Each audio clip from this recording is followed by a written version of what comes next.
There's a saying, be careful what you wish for. For many years, America promoted itself as a world destination. And then, the world truly came. It's gonna be the first time that we're gonna live it, especially me, but especially with all my family, so it's exciting. Buc-ee's is like America in a box, a very, very large box. But you know, you go in there, it's very colorful. There's all these kind of gifts and all this different food and smells and stuff. And it's just fantastic. In Europe, we have a lot of rather negative news about the Americans in the last 5 years, let's say that. And I think we are all enjoying the fact that this country is so great to visit. People are amazing, so welcoming. Millions of international tourists, tens of millions of movements. These train lines set passenger records. The hotel is fully booked. The bar sold out of beer. The airport is operating at near full capacity. In just a few weeks, many American cities had to serve the equivalent of the population of an entire small nation. It sounds like a success story for the tourism industry, and that's exactly right. But that's only half the truth. The other half is pressure. I have to tell you, honestly, LAX was not an amazing experience with the getting to the Uber or the Lyft or the rideshare situation. You got the trash. I talked to some businesses. They say after the games it gets like this, but they say that the city comes through and cleans it up. Interestingly, this is not a crisis.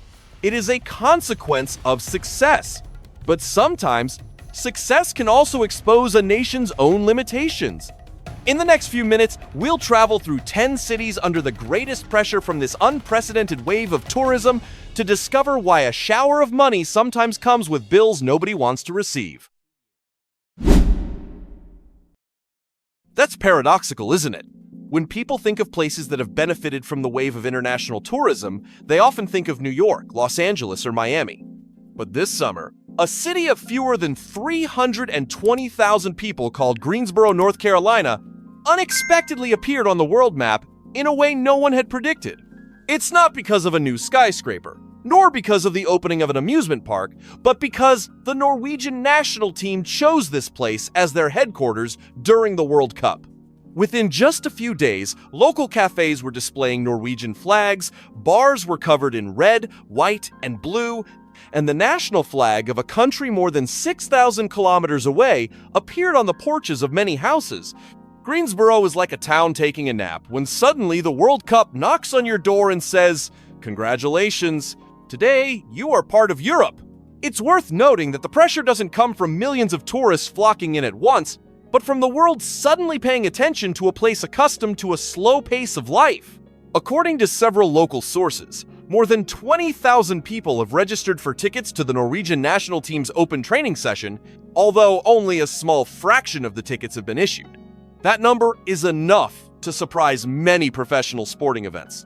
Hotels, restaurants, security forces, and volunteers all had to adapt to an unprecedented intensity of activity.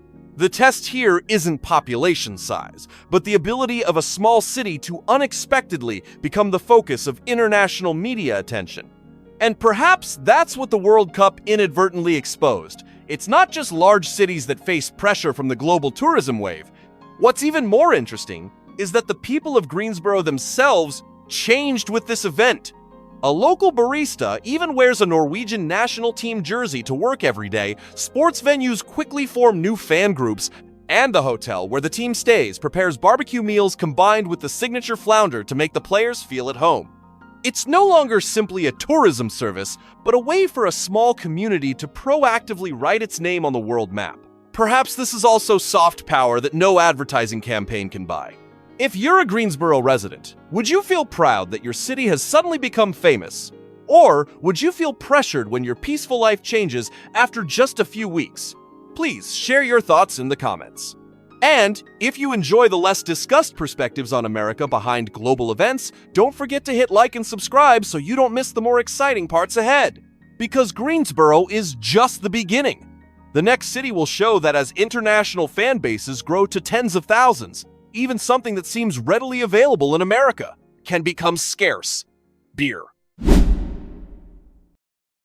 280,000 passengers in one day. Not an airport. It's not a music mega event. It was Seattle's light rail line on the day of the game between the US and Australia.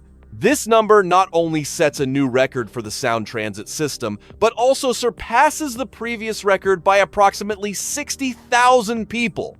It may sound like just a traffic statistic, but it actually reflects something much bigger. Seattle isn't just welcoming passengers, it's trying to carry a massive influx of people using its own public transportation system. That's when people realized that in the age of booming tourism, a city is judged not only by the number of hotel rooms or famous restaurants, but also by whether residents and tourists can get home after a match. What sets Seattle apart is that Lumen Field is located near the city center, directly connected to the subway and bus networks. In theory, this is a perfect advantage, but when hundreds of thousands of people travel together in a few short hours, that advantage quickly turns into a test of pressure. Before the match, crowds of fans from many countries marched through the streets, blending into outdoor football viewing areas and crowded pubs. After the final whistle, everyone flocked to the train stations in unison. Interestingly, instead of just complaining about the crowds, many tourists see it as part of the experience. The owner of a local pub recounted that the Australian crowd was so large that his pub sold out all its beer reserves, but he just laughed and said, "This is the moment anyone who opens a bar looks forward to." That's the paradox of the tourism wave. The more there are, the more tiring it is. But the more there are, the more the local economy benefits. Perhaps that's why Seattle has proven something rare. Public transportation is no longer a minor character, but a silent hero keeping the entire city running. Interestingly, many people even joke that this was one of the few occasions when the American subway system received more praise than the football game itself. If you live in Seattle, would you be willing to trade a few hours of crowded train travel for millions of dollars in revenue and a beautiful image for your city? Please share your perspective in the comments. But wait a minute. Seattle also has a modern transportation network to withstand the pressure. What else would happen if a small, peaceful city with fewer than 200,000 inhabitants suddenly had to welcome one of the strongest teams in the world? The next story will be even more surprising. Imagine living in a peaceful city with fewer than 200,000 residents. One morning, you wake up and see hundreds of people standing in front of the Embassy Suites Hotel, not checking in, but hoping to see Lamine Yamal walk out into the lobby for a few seconds. That's Chattanooga, Tennessee, during the World Cup season. Ironically, the Spanish national team chose this location because they wanted to avoid the hustle and bustle of megacities and enjoy a more secluded environment for training. But sometimes, the quickest way to get attention is to try to avoid it. The plan sounded very logical, until almost all of Chattanooga knew which hotel the team was staying at. That's a very interesting paradox of the current wave of tourism. When teams are given the choice of their headquarters, many people think they will go to New York or Los Angeles. However, Chattanooga was chosen for its slow pace of life, low pressure, and privacy. The city mayor also admitted that it was the quiet atmosphere that created its appeal. But just days later, the local airport was packed with people carrying Spanish flags, the city's only tapas restaurant preparing sangria, date rolls with bacon, and signature dishes to welcome the team. Even more noteworthy is that what Chattanooga sells isn't skyscrapers or giant shopping malls, but peace and quiet, and that very peace has become a rare commodity in the age of mass tourism. Perhaps the most interesting image is the scene of many fans patiently standing in front of the hotel, just waiting for a fleeting moment.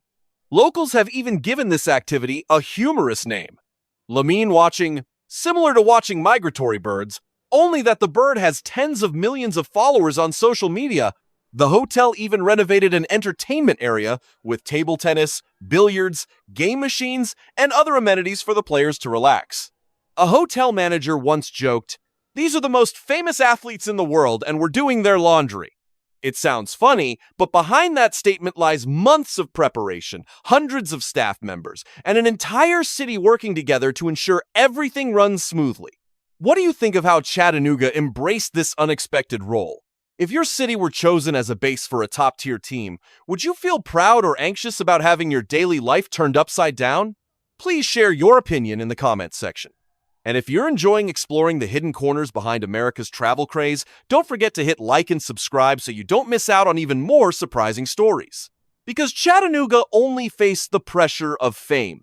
In the next city, the pressure came from something very classic. Over 50,000 Scottish fans, packed pubs, and beer sales even surpassed the Super Bowl.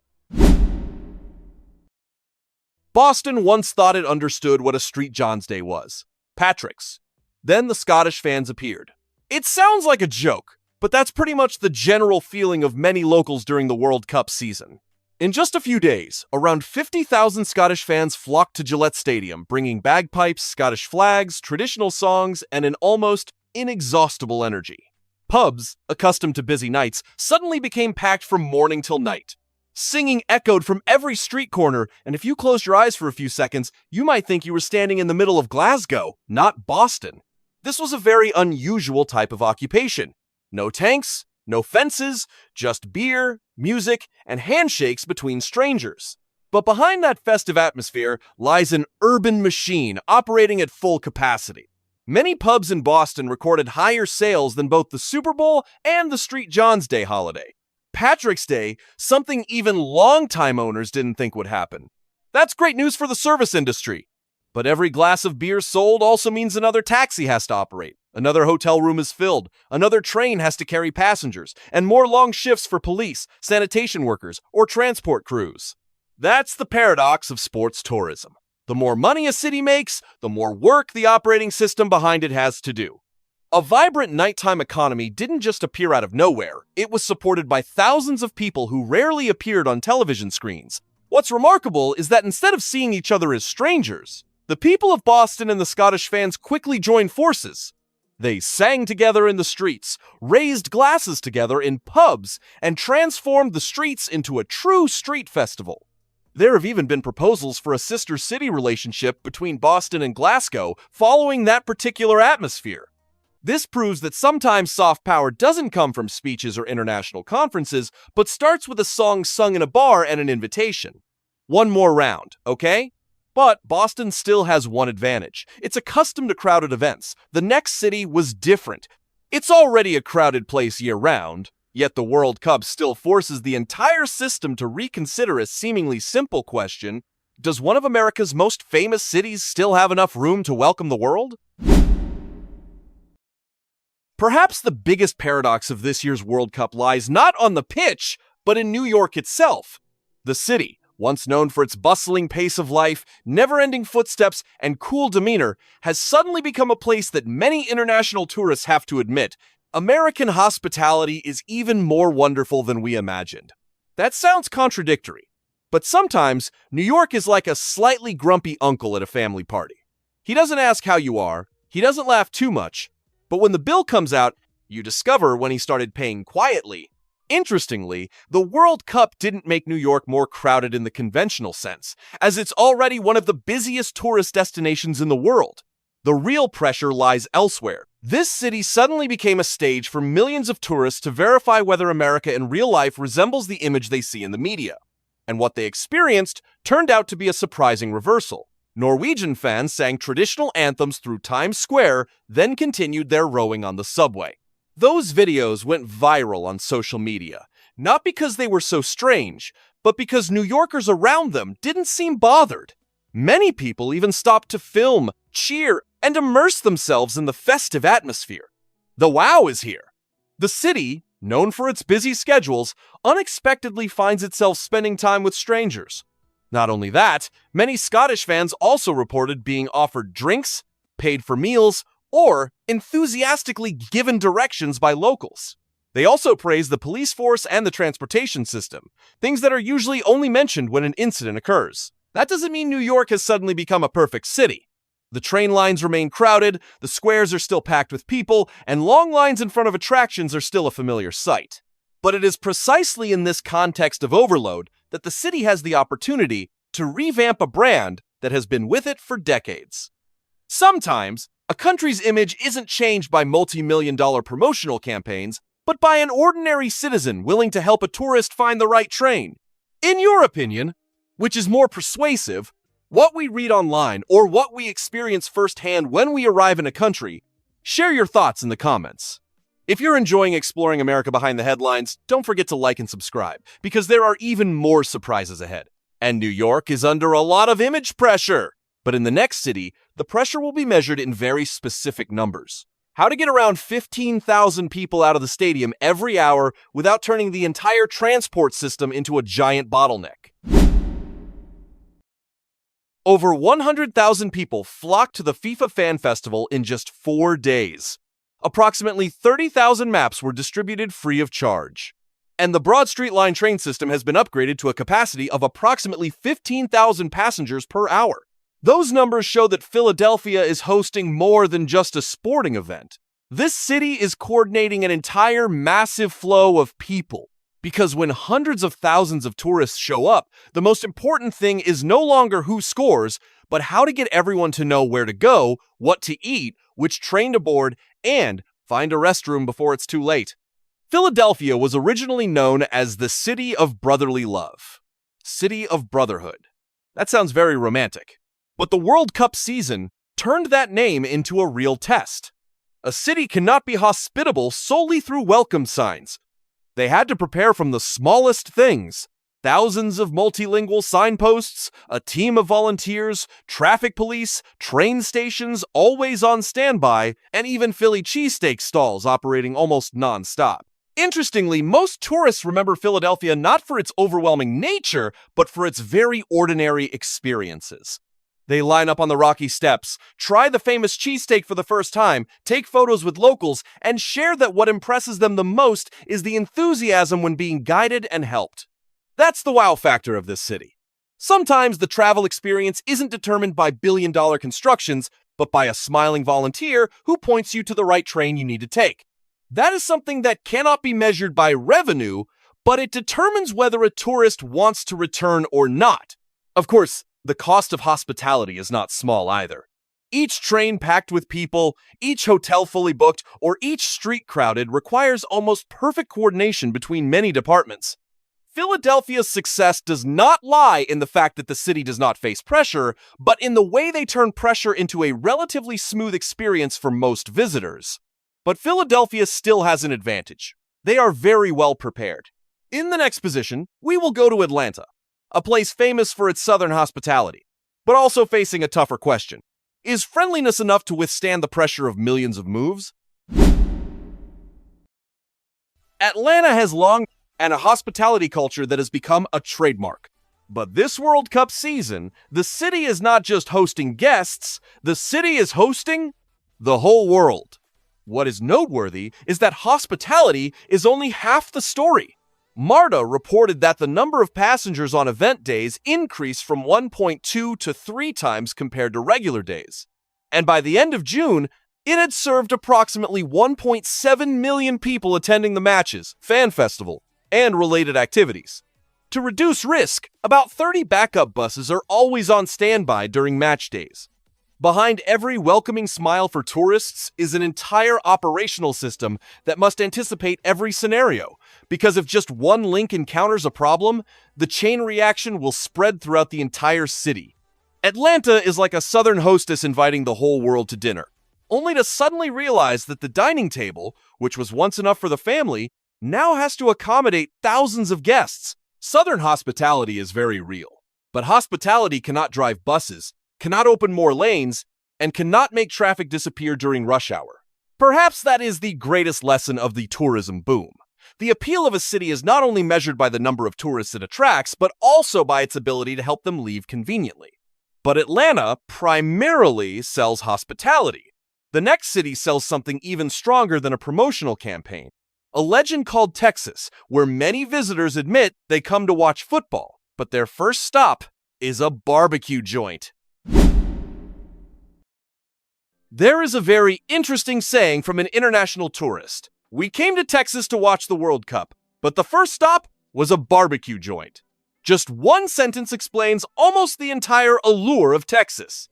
Because here, they don't just sell game tickets or hotel rooms. Texas is selling a version of America that millions have seen in movies. The smell of smoke from brisket pits, the sound of country music in honky-tonk bars, cowboy hats, and the historic Fort Worth stockyards. The World Cup is just the reason to come. What makes tourists open their wallets again is the experience of living in the story called Texas. That's also when the pressure starts to mount. Barbecue restaurants in Arlington prepare weeks in advance to welcome the huge influx of customers. With so many international fans, enjoying brisket, smoked sausage, or barbecue ribs is almost a mandatory ritual when stepping foot in this state. Texas not only exports food, but also exports cultural identity. Each piece of meat smoked for hours is not just a dish, it is a story, a local pride, and also a tourist attraction as compelling as any stadium. Some joke that Texas is like a Western movie playing in 4K, except the line of people waiting to buy brisket is longer than the end credits of the film. But when a cultural icon becomes a global attraction, it also has to bear the corresponding pressure.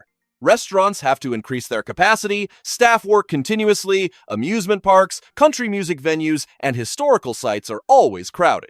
That is the less talked about downside of the tourism boom.